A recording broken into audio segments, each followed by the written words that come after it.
Howdy, my name is Gary Whitaker. I'm the storyteller. They call me the Storyman. Come visit my website at www.storymantales.com and check it out. But I think you're here for a story, and well, I have one for you.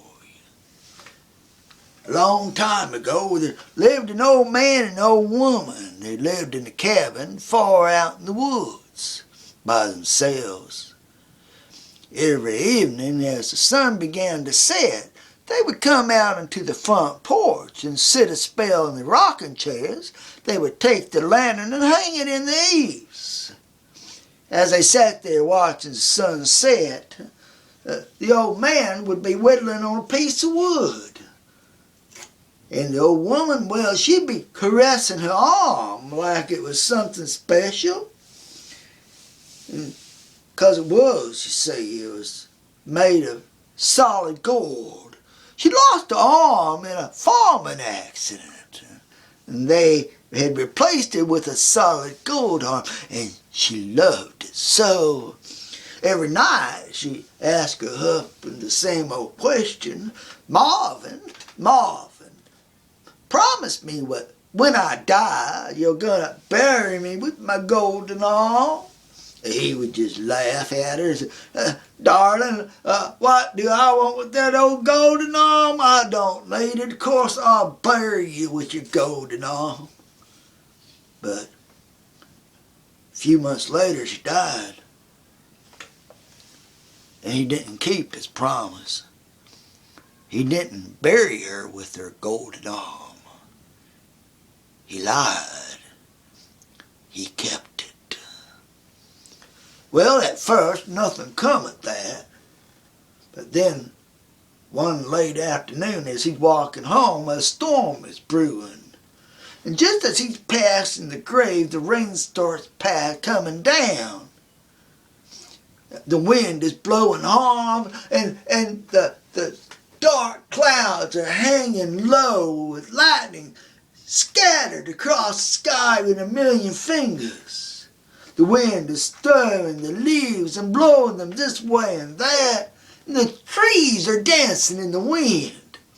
And you know how it is sometimes. When the wind blows, it talks. And so it was that day. As he was walking home past her grave, he heard a sound like her voice in the wind. Who's got my golden arm? Oh, he stopped. Yes, sir, he stopped. He stopped dead in his tracks. That sounded like his wife. He looked this way toward the grave and toward the woods and up the sky, but he saw her nowhere to be seen. But he started walking a little faster. His heart and his chest began pounding a little quicker. And then the wind began blowing the leaves and they began dancing around him. And as he did, he heard that voice again. And it sounded this time as if it was right behind his ear. And it said, who's got my golden arm? Oh, he took off running like he had a wildcat on his tail, flying down toward his cabin. He even slipped and fell in the mud, but he just jumped right up and kept on going. His heart was thumping so hard in his chest he thought he was going to pop on out.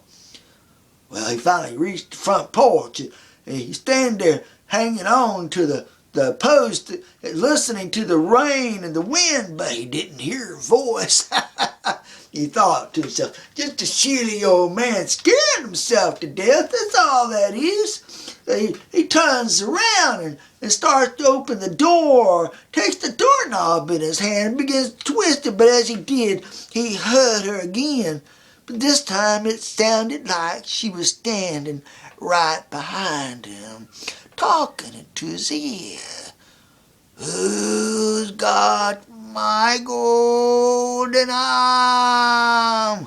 Oh, he flew through that door, closed it, and locked it. Click, click, click, click, click. He pushed the dresser in front of it, piled things on top, ran to his bedroom, closed that door, slammed, locked it. Click, click, click, click, click. Piled the dresser in front of it and things and jumped into his bed, pulled the sheets over his head, shaking like a leaf. I don't want your golden arm.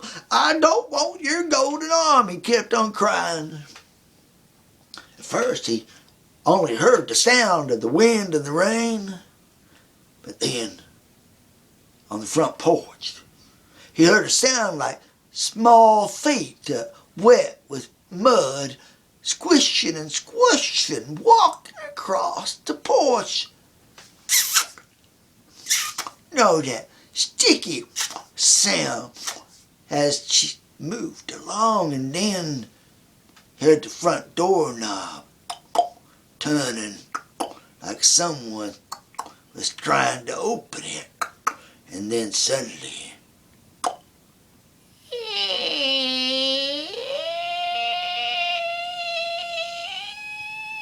the door was opened.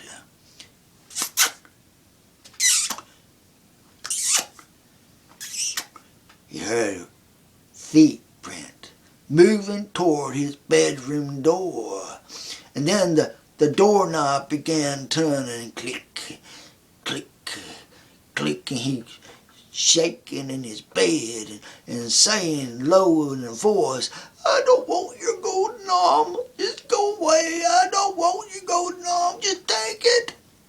But then the doorknob clipped open, and the door opened.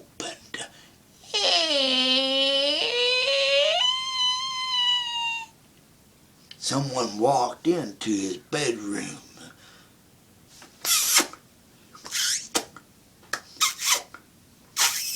Stopped right by his bed.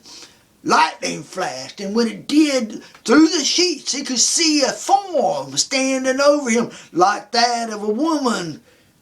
But she was missing her arm, the one that would have been her golden arm. And then she leaned way down low, close to him, his heart thumping in his chest, his whole body shaking. Terror-stricken he was.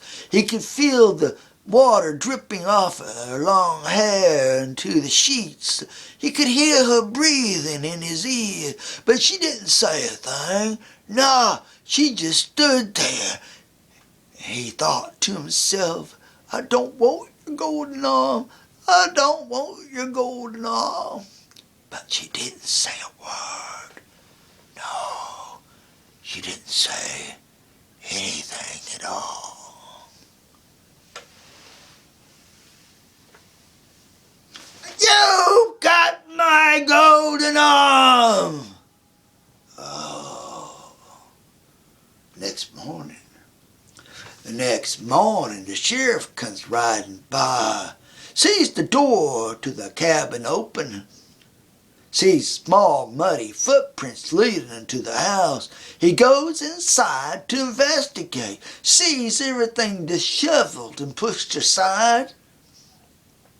And then he sees the bedroom door is open.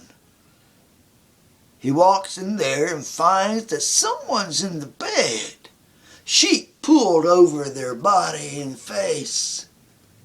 He can see hands gripping the sheet white. And when he rips the sheet back, he finds the old man there, his mouth in a silent scream, his eyes wide in terror, his face as white as snow.